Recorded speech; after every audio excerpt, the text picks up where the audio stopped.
Hi, my name's Dave Grace.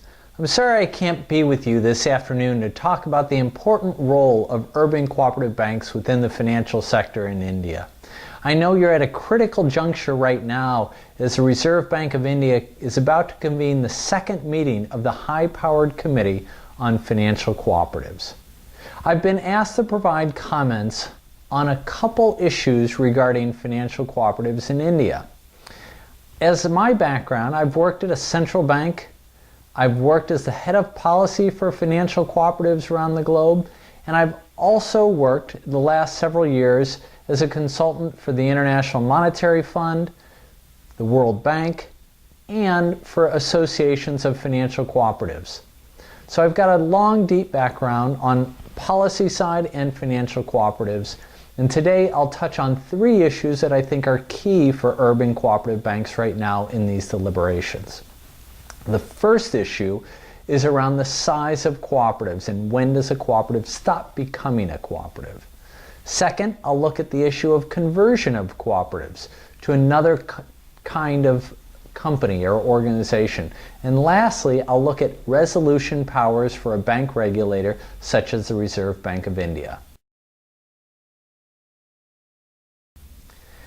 Now, when we talk about the size of cooperatives, it's important to put it in a broader context. How big is the global cooperative system? Not just financial cooperatives, but all cooperatives when we look around the globe.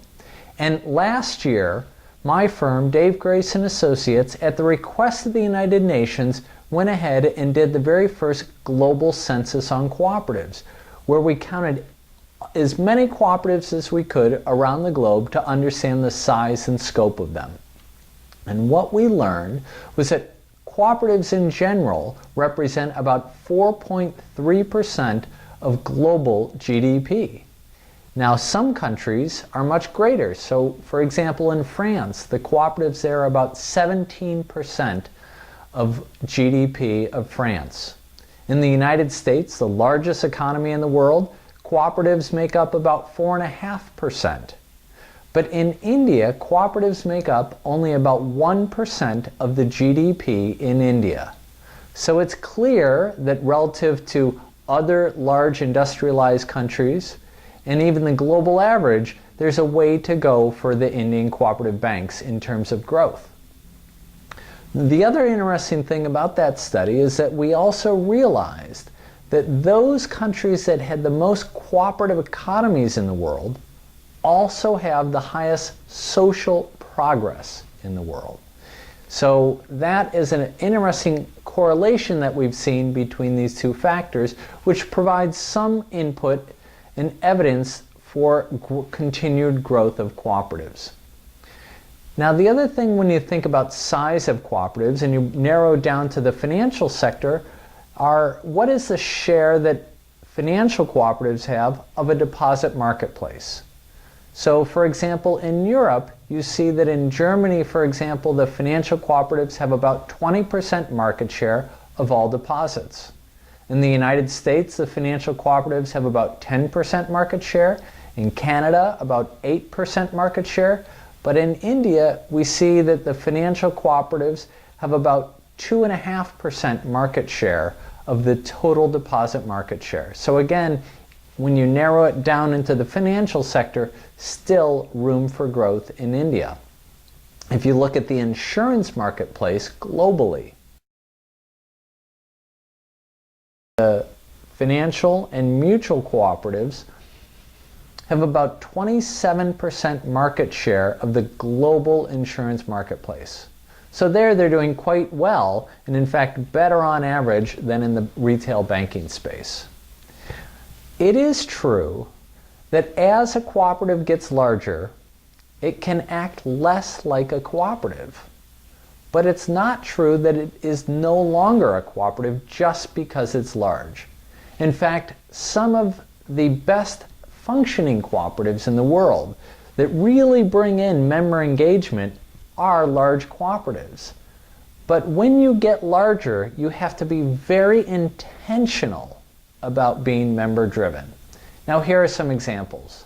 The largest financial cooperative in Canada has more turnout for the election of its board than there is turnout for local municipal elections. In the United States, a financial cooperative with over 25 billion US dollars in assets maintains at all of its 250 branches a special membership committee that decides certain aspects and how the cooperative should go ahead and use its resources to give back to the community.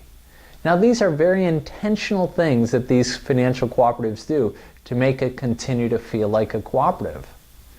But when I look at India, where I've been several times in the past, and I look at the urban cooperative banks, I see many of them have only 1 or 2% of the users of the financial cooperative, the clients of the financial cooperative, are also members.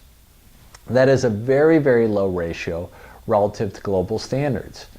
When I look around, for example, if I head back to Germany there, I see that about 50% of all clients of cooperative banks in Germany are also members.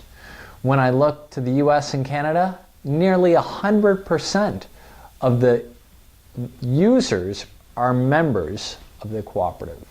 But in India, you only get about that 1 to 2% range.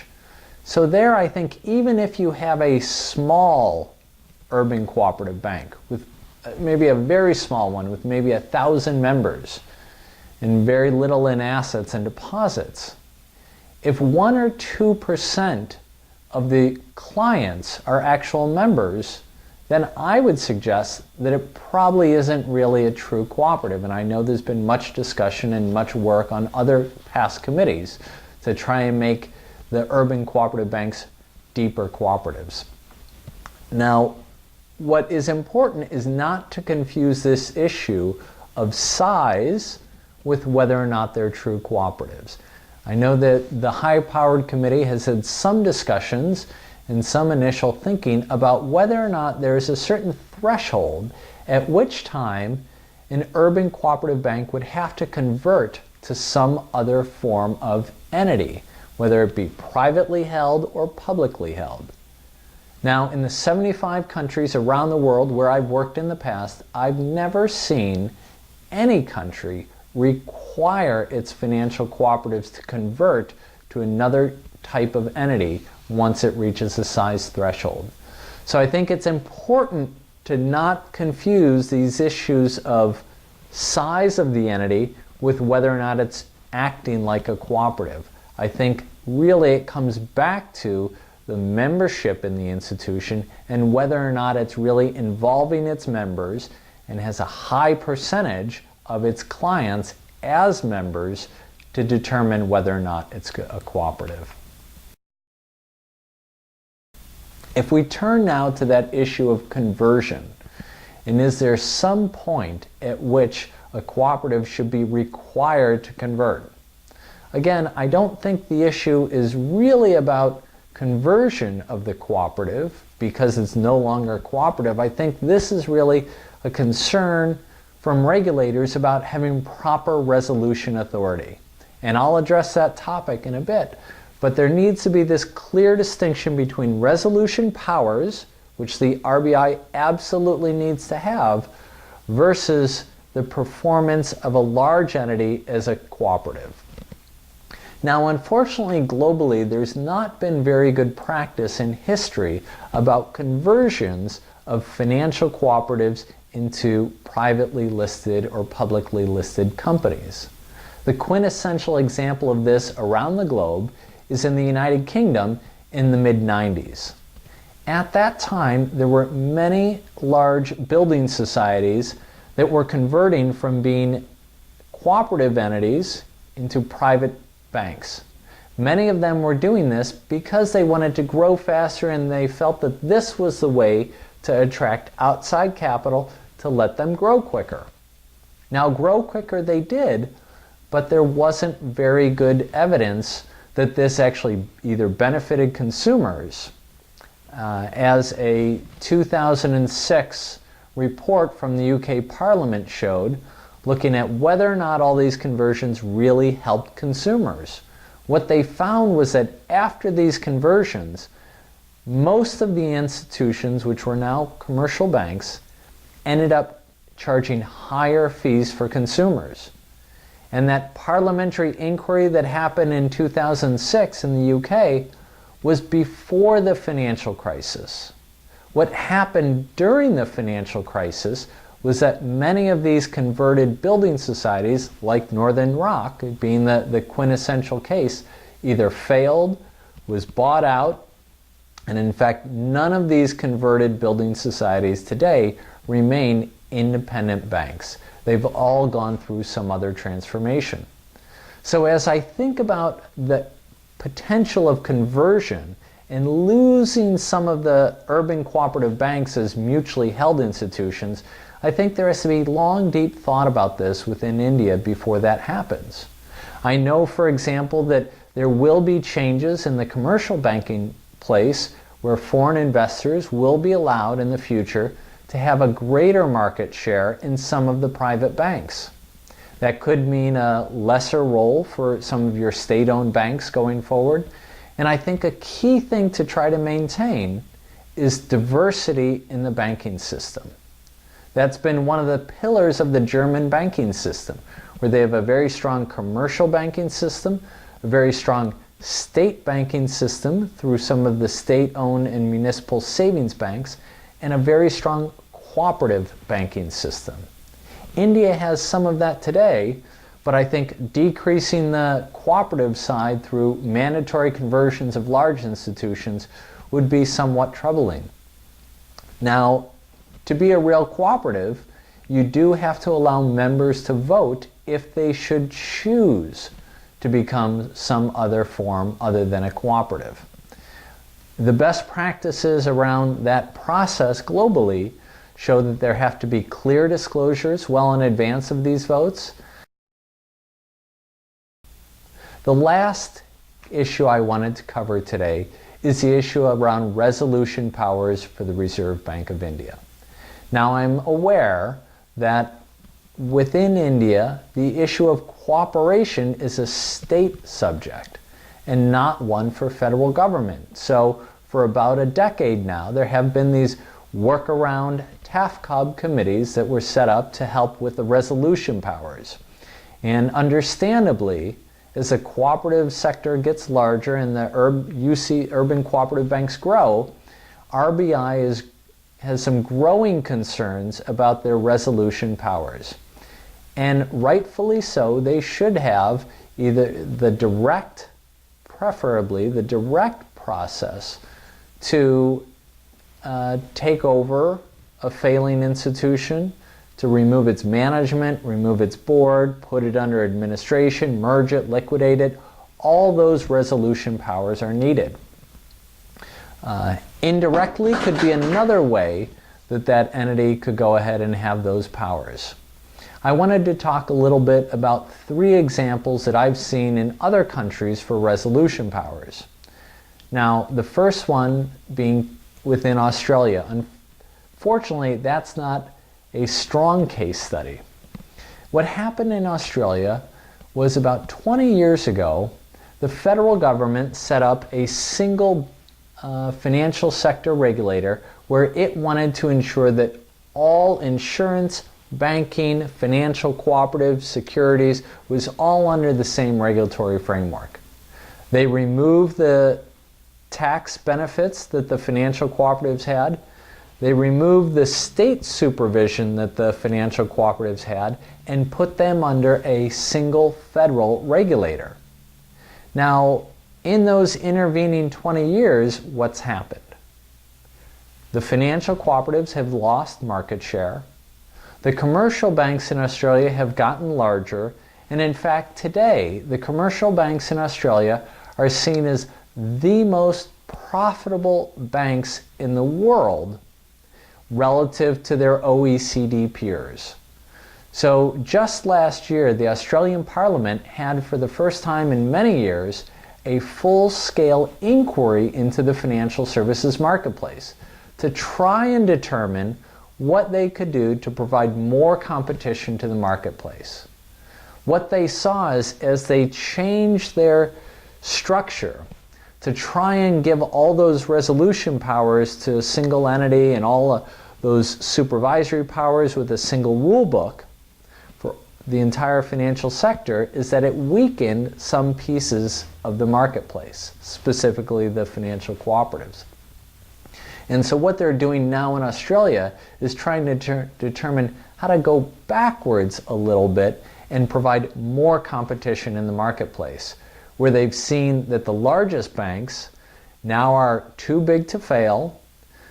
The wholesale marketplace gives them a pricing advantage for that too big to fail status, and as a result, the smaller financial cooperatives really struggle to compete on the same playing field. I think when you look to Europe and the cooperative banks there, I'm not sure that's really the best comparison either for India. Because what's happening right now in the European marketplace is really the implementation of the European Banking Authority.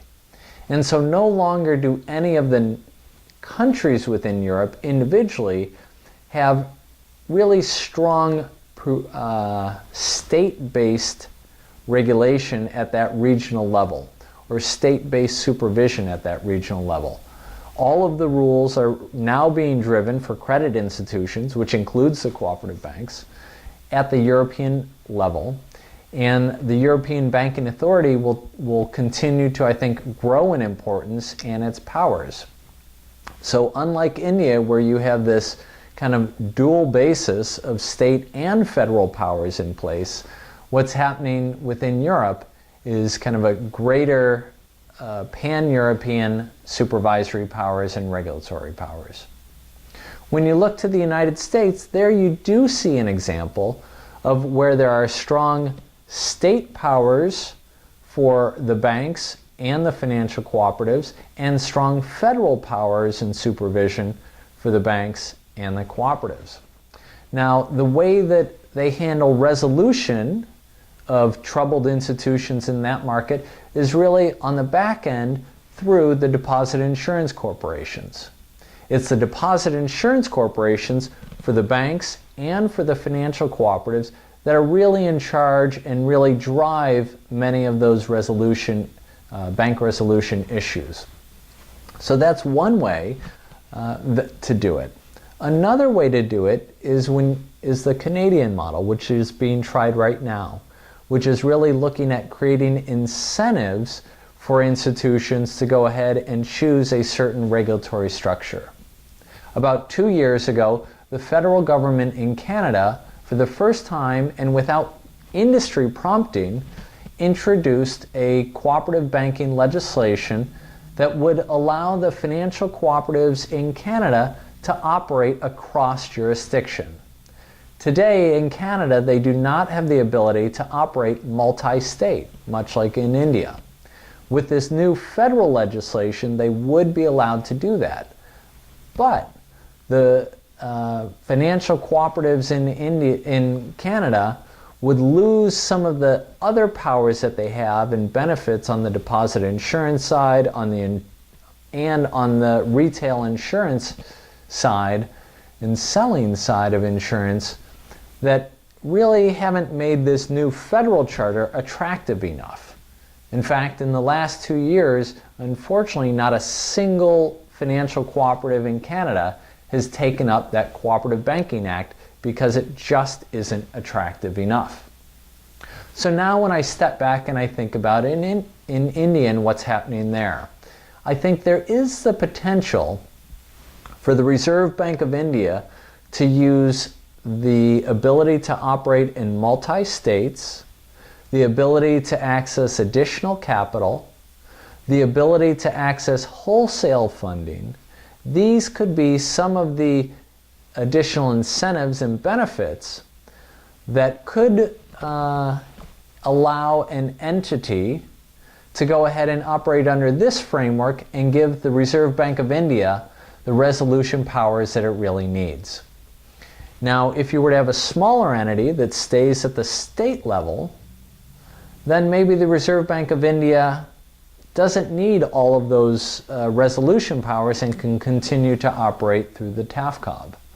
But once the entity gets larger, wants to operate cross-jurisdiction, needs additional capital, needs additional maybe wholesale funding opportunities, then the RBI would have full resolution activities. So these are just some brief thoughts on what's happening around the globe with large financial cooperatives and some possibilities for India. Now, if this is beneficial to you, I'd be happy to talk to you further about doing additional research on the urban cooperative banks in India and additional research on possibilities to ensure that RBI has resolution authority and that the large cooperative banks in India can continue to grow and serve the number of people that they do. Thank you for the opportunity to speak with you today, and I look forward to seeing you in the future. Take care.